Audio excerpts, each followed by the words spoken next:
হাইতির বিপক্ষে ৩-০ গোলের দাপুটে জয়ের পর বিশ্বকাপের নকআউট পর্বের পথে নিজেদের অবস্থান অনেকটাই শক্ত করেছে ব্রাজিল।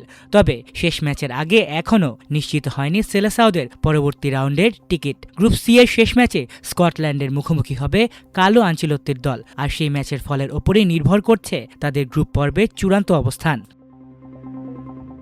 2 ম্যাচ শেষে ব্রাজিলের সংগ্রহ 4 পয়েন্ট। গোল ব্যবধানে এগিয়ে থেকে তারা বর্তমানে গ্রুপের শীর্ষে রয়েছে। সমান 4 পয়েন্ট নিয়ে দ্বিতীয় স্থানে আছে মরক্কো। অন্যদিকে 3 পয়েন্ট নিয়ে তৃতীয় স্থানে রয়েছে স্কটল্যান্ড। আর 2 ম্যাচ হেরে কোনো পয়েন্ট ছাড়াই তলানিতে রয়েছে হাইতি। এমন অবস্থায় স্কটল্যান্ডের বিপক্ষে জয় পেলে কোনো ধরনের হিসেব নিকেশের প্রয়োজন হবে না ব্রাজিলের। 7 পয়েন্ট নিয়ে সরাসরি নকআউট পর্বে জায়গা নিশ্চিত করবে 5 বারের বিশ্ব চ্যাম্পিয়নরা। এমনকি ম্যাচটি ড্র হলেও 5 পয়েন্ট নিয়ে শেষ 32-এ ওঠার সম্ভাবনা অত্যন্ত উজ্জ্বল থাকবে। তবে সবচেয়ে বেশি আলোচনা হচ্ছে ব্রাজিল যদি স্কটল্যান্ডের কাছে হেরে যায় তাহলে কি হবে তা নিয়ে। সেক্ষেত্রে স্কটল্যান্ডের পয়েন্ট দাঁড়াবে 6 আর ব্রাজিল আটকে থাকবে 4 পয়েন্টে। তখন আনচেলত্তির শিষ্যদের ভাগ্য অনেকটাই নির্ভর করবে মরক্কো ও হাইতির ম্যাচের ফলাফলের ওপর।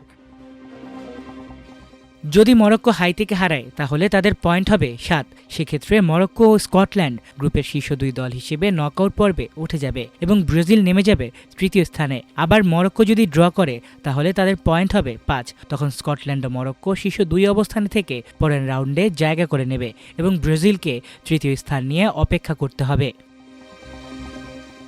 তবে ব্রাজিলের জন্য একটি স্বস্তির সমীকরণও রয়েছে। যদি মরক্কো অপ্রত্যাশিতভাবে হাইতির কাছে হেরে যায় তাহলে মরক্কো ও ব্রাজিল উভয়েরই পয়েন্ট থাকবে 4। তখন দ্বিতীয় স্থান নির্ধারণে গোল ব্যবধান গুরুত্বপূর্ণ হয়ে উঠবে।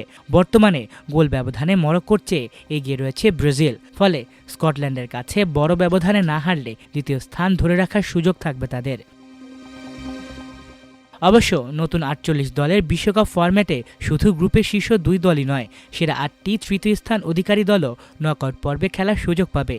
তাই স্কটল্যান্ডের কাছে হারলেও ব্রাজিলের বিশ্বকাপ অভিযান সঙ্গে সঙ্গে শেষ হয়ে যাবে না। 4 পয়েন্ট নিয়ে তৃতীয় স্থানে থাকলেও শেষ 32-এ জায়গা পাওয়ার যথেষ্ট সম্ভাবনা থাকবে।